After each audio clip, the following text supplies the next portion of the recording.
Well, as you may have heard, Congress returned home for the holidays with no agreement on aid to Ukraine or Israel or a fix for the southern border. It's been that kind of year in Washington. This morning, perspective from freshman Congresswoman Becca Balint. Joining us this morning from Brattleboro, Congresswoman Becca Balint of Vermont. Welcome back to NBC5. Nice to be here, Stuart. Always great to talk with you. Well, and with you, happy holidays. You're on recess now, which means there is no deal, as we've all been watching and waiting to see if there is going to be some kind of a compromise that would extend funding for Ukraine and for Israel and to shore up the southern border. Why hasn't that happened? It's a failure of leadership, Stuart. It's plain and simple. I've been very disappointed with the new Speaker of the House, Mike Johnson, who doesn't seem to understand the consequences of us leaving an ally like Ukraine in the lurch. Putin is emboldened. He isn't going to just stop at Ukraine. He certainly has signaled that. And it didn't have to get to this place. We have had months to deal with this in the same way that we have had months to deal with funding of the government. And it should not always come down to brinksmanship. We have, in this Congress, we have voted on more legislation than any Congress in recent memory, and yet we have only passed 20 bills. And that's because we waste a tremendous amount of time on culture wars, partisan issues on the floor. And it has been incredibly discouraging for someone like me who actually likes to get work done. It is a tremendous honor to represent Vermonters, and I went to DC to get work done on their behalf. And it has been a failure of leadership. Let me ask you about the southern border, because that seems to be the sticking point for a lot of Democrats. It does seem like we have a real mess down there with record numbers of people trying to enter the country. Don't we need to do something there? I mean, even the governor of Arizona, a Democrat, Yes. Is alarmed by the situation. And why aren't Democrats willing to meet Republicans on that? Well, I think they are. I think what is not a great political strategy when you have an actor like Putin on the world stage, which is to tie an important domestic issue, and it is important, and we need to make progress on it, to something that is very time specific, like funding Ukraine. They're literally running out of the weapons they need to hold Putin off. We do need comprehensive immigration reform. Absolutely. We need a pathway to citizenship. We need pathways for people to be able to come here and work legally. Our agricultural system depends on it.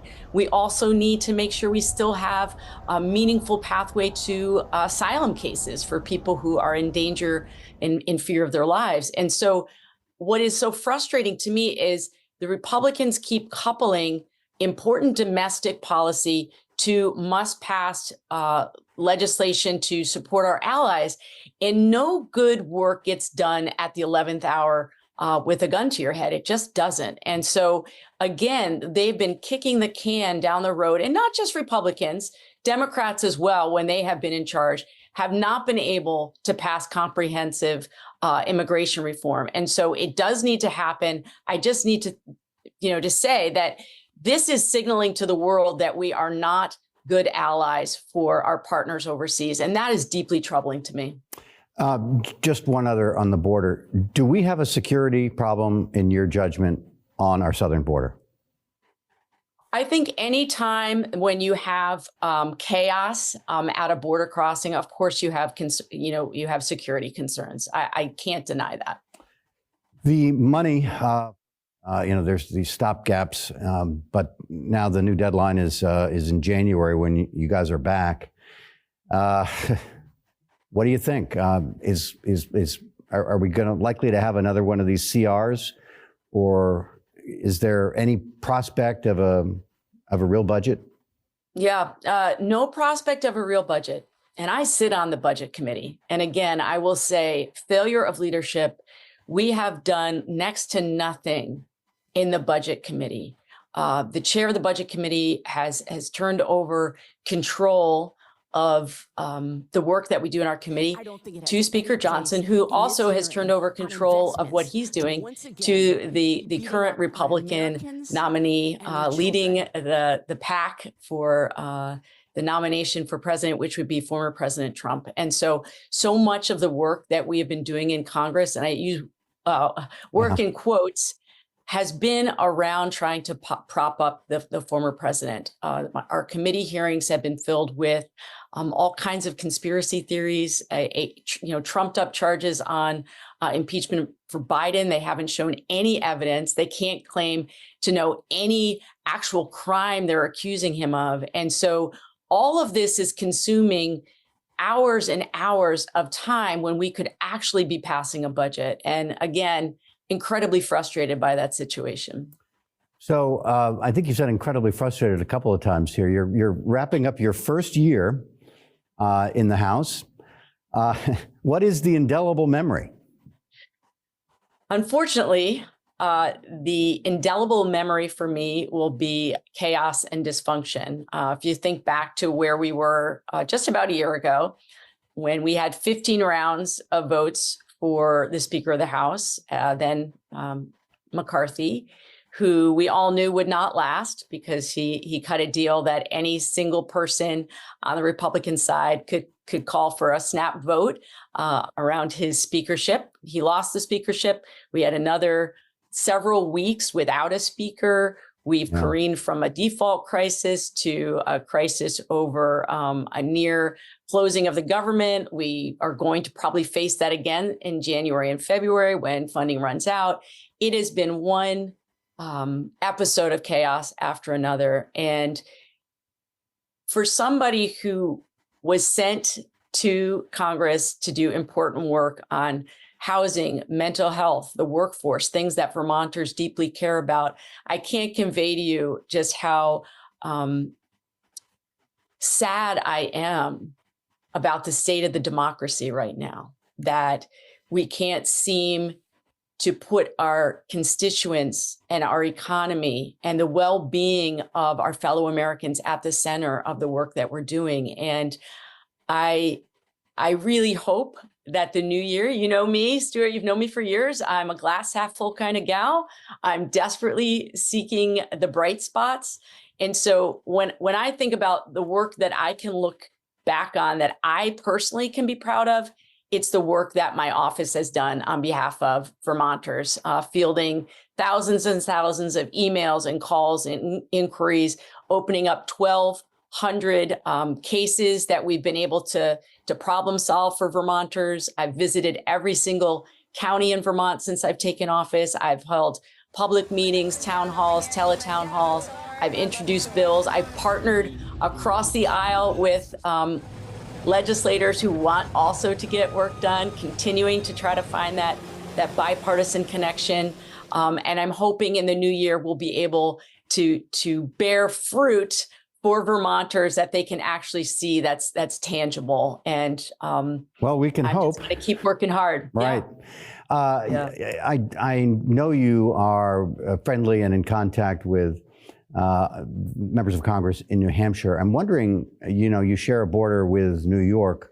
Have you ever had a conversation with Congresswoman Elise Stefanik? I never have had a conversation with Elise Stefanik. I have had other conversations with people in the Republican Party, certainly people. I serve on committee with some big names that people may recognize. Yeah. Matt Gaetz. I served with Lauren Boebert and Marjorie Taylor Greene. Those folks do tend to grab the headlines, but there are plenty of Republicans that I build relationships with that are people might call them backbenchers, but they're really the more serious-minded Republicans who are trying to get work done. I think when I ran into you, you told me that Marjorie Taylor Greene wouldn't even look you in the eye. Yes, and that got worse after I brought up a censorship resolution against her because of all of the terrible things that she has said and done in the last year, including saying that we never had an attack on the Pentagon on 9/11, that the school shootings were all staged, just horrible things that are just a way for us to get Americans to hate each other. And so after I brought up the censorship resolution, things got worse from there. And she was trying to bait me into having some wars with her on Twitter, which I refuse to engage in. But I don't spend a lot of time thinking about her. I spend my time thinking about those Republicans who I know want to get work done and really building those relationships, both privately and within committee. That's important to me. And I know it's important to Vermonters.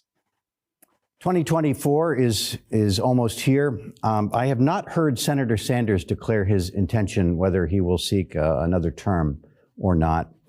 When asked by a reporter in Vermont, he walked away. Have you made your decision about 2024, or would it hinge in some respect on what he decides to do?